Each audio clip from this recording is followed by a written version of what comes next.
Hello, friends, family, everybody else on the internet. My name is Dylan. Welcome back to Keefe's Kitchen. This week, we're making a dish that needs an introduction. This dish is a regional dish from the West Coast, typically served in Washington lunchrooms. I believe it originated in Yakima County, Washington State. My grandmother used to make it for me whenever she came to visit, and it's called, drumroll, cheese zombies. Nothing to do with the undead, fortunately, or unfortunately, I don't know. It's super simple. It's yeast rolls stuffed with cheese, and then you can add meat and other things. Typically, it's just stuffed with American cheese or Velveeta. I was really excited to make this because it was going to be super simple. I was going to buy, just like my grandma did, buy some pre-made frozen yeast rolls, let them thaw, and then stuff them with cheese and pepperoni and a mixture of peppers, onions, and hamburger and cheese, kind of like a little Philly cheesesteak thing. And I was going to bake them in the oven, pull them out, minimal effort, maximum return, but unfortunately, things hardly ever work out like that.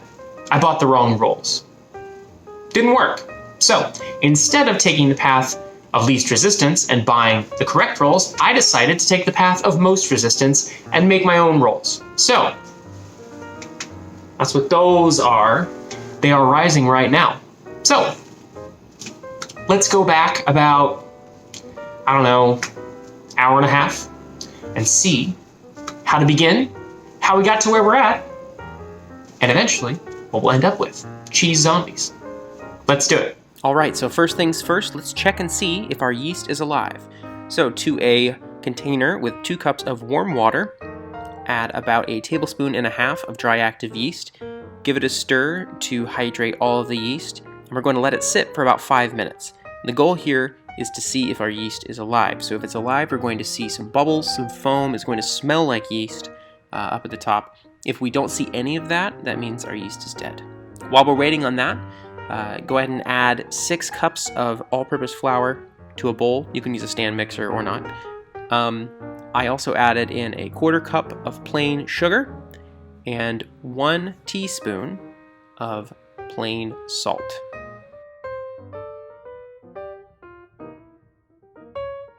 After 5 minutes, we can see that our yeast is indeed alive. We're going to add that right into the dry ingredients. Again, that is 2 cups of warm water and 1.5 tablespoons of yeast. And we're also going to add in 1/4 cup of melted butter. So I melted this ahead of time and let it cool on the counter just before I added it in. And we're going to mix this on medium or low speed in our stand mixer using a dough hook for about 8 to 10 minutes.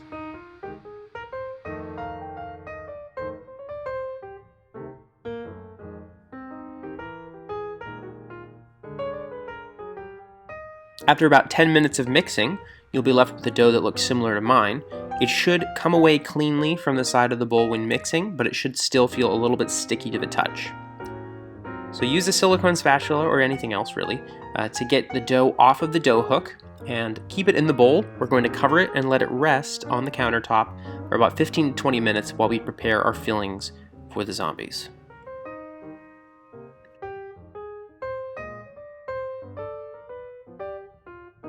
So I'm doing 2 fillings today, the first of which involves a pan.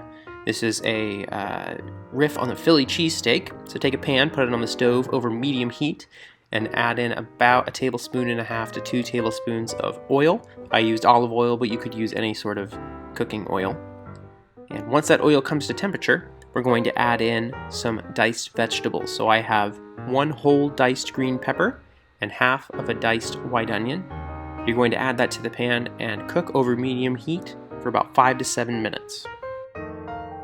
Once your vegetables are cooked, you're going to add in about 1 pound of hamburger meat, and you're going to cook this through and then add some seasonings to it. So for my seasonings, I decided to add several generous pinches of salt.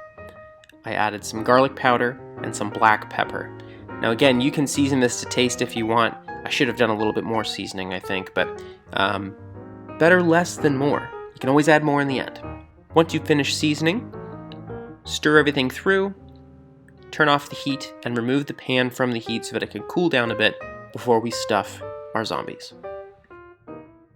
With the toppings finished, it's time to get our zombies ready to bake. So, add some flour to a cooked surface and make sure your hands are coated. And this is just an extra bit of insurance to make sure nothing sticks. And turn out your dough right onto your floured work surface. So, you'll notice that the dough starts off a little bit sticky, and it will become a lot less sticky if you fold it over just a couple times. And this is due to the gluten development and the time that you let it sit. If you tried to work with this immediately after you mixed it, it would be way too sticky. But since we've let it sit, it's had time to develop. The gluten is no longer just forming, it's already formed into some chains. And so you'll notice it was sticky a bit when I poured it out of the bowl, but now it's nice and easy to work with.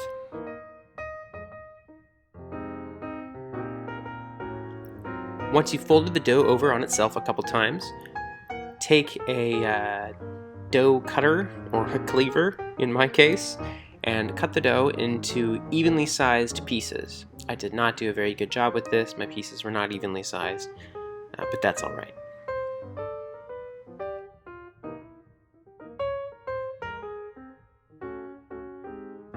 Once you've got all your pieces cut, roll out each individual piece so that it's a uniform thickness, and then cut those into individually sized rolls. So, best case scenario, everything is the same size. I did not do that, so my rolls in the end are going to be different sizes, but that's all right. Take those rolls, once you've cut them, and place them onto a parchment paper lined baking sheet, or you can just grease your baking sheet. Do that with the rest of the dough, and we will be ready to stuff them with filling. So I'm going to be stuffing my rolls with several things: pepperoni, Velveeta cheese, regular American cheese, there is a difference, and that meat and vegetable mix that I made earlier. So I'm going to demonstrate how to stuff these zombies successfully. So take a slice of cheese and fold it into a square, like so. And take one of your rolls and flatten it out a little bit, and you can stretch it out around the cheese. And this one I'm going to put some pepperoni in. So I figured 3 slices was good, but you know, if your rolls are a little bit bigger, you may be able to fit more. It all just depends on the size of the roll. So here's 3 slices. I'm going to place it on top of the cheese, and then you're going to pinch and fold the dough right over so that you create a little pocket. And there it is. So now I'm going to do one for the Velveeta and meat and veggie mixture. So same process. Take the cheese, fold it over into a square, and place it inside a flattened dough ball.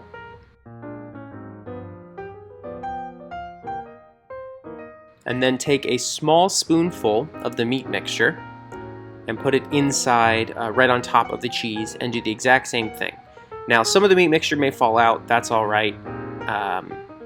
We're really just, this one's a little bit harder because the meat mixture is warm and it didn't cool all the way, and it's a little bit harder to wrap around rather than just some pieces of pepperoni, but still possible. Just make sure you pinch everything nicely so that it all stays shut, and that's it. So now I'm going to do that for the rest of the rolls. And once you finish, cover them with some plastic wrap and let them rise on the countertop until they're about doubled in size. The time that'll take depends on your individual house temperature. In my case, it took me about 30 minutes. Once they're covered, preheat your oven to 350 degrees, and we will come back once the rolls have risen.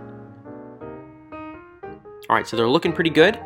I'm just going to prepare a rudimentary egg wash to go on top, and that really helps with the golden brown color of the rolls as they bake. To make the egg wash, crack 1 egg in a bowl and add about a tablespoon of water, and beat that together with a fork until it's combined, and we're going to brush it over the top of the rolls before we pop them in the oven.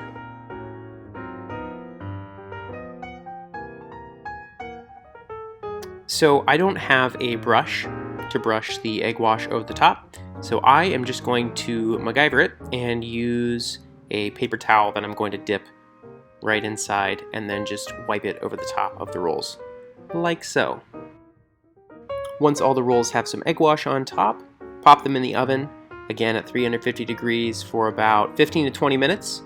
If after that time the rolls aren't nice and golden brown, you can leave them in for another 2 to 3 minutes. Just keep an eye on them so that they don't burn.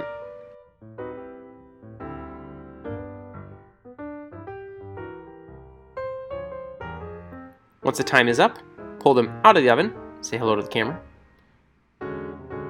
and take a peek. They look pretty good, if I do say so myself. Make sure to turn the oven off, let them cool for a little bit, and you're done.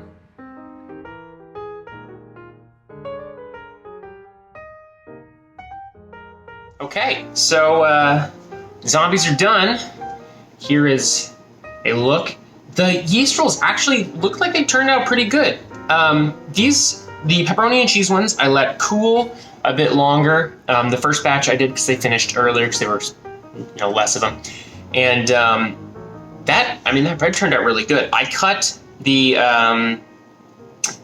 hamburger and cheese one a little early, so it kind of collapsed a little bit. But we're gonna give these a try. I am gonna be completely honest with you. I haven't had these in years, so I am very curious as to how they'll taste. If they'll taste as good as they did when I was a kid. I'm gonna start with the pepperoni and cheese. Let's do it.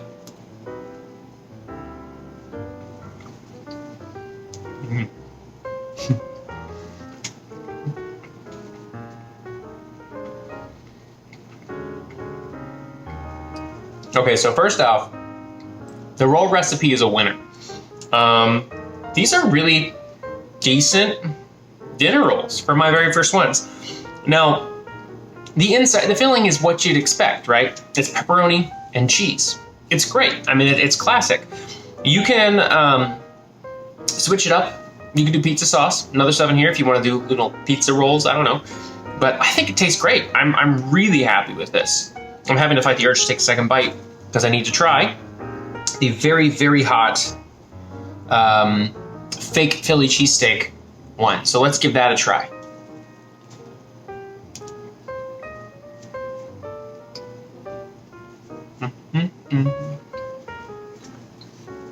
That's really good as well. I think that the Philly cheesesteak needed a little more seasoning than the actual meat. I did a good amount of salt, pepper, garlic, whatever, but I probably should have just done more. But yeah, I think it's great. And the beauty of this is that it's really simple to do. You don't have to be extra like me and make your own rolls, right? You could always just use those frozen pre-made ones.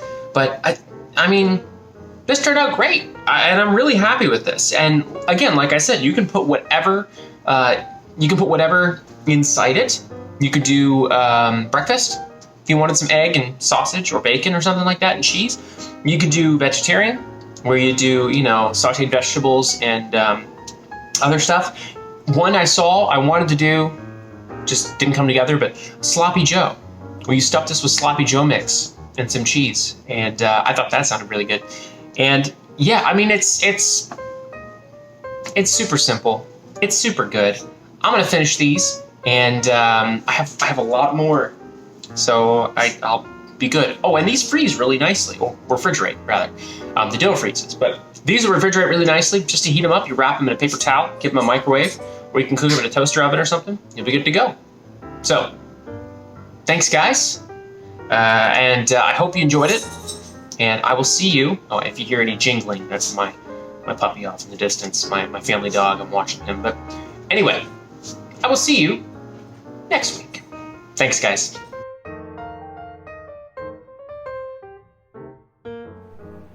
This is the one making the noise in the video. Can you say hello, Max?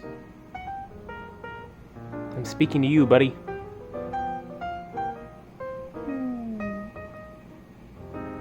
He's got nothing to say. Can you say goodbye to people? Can you say bye? No, he cannot. Because he's a dog. Goodbye.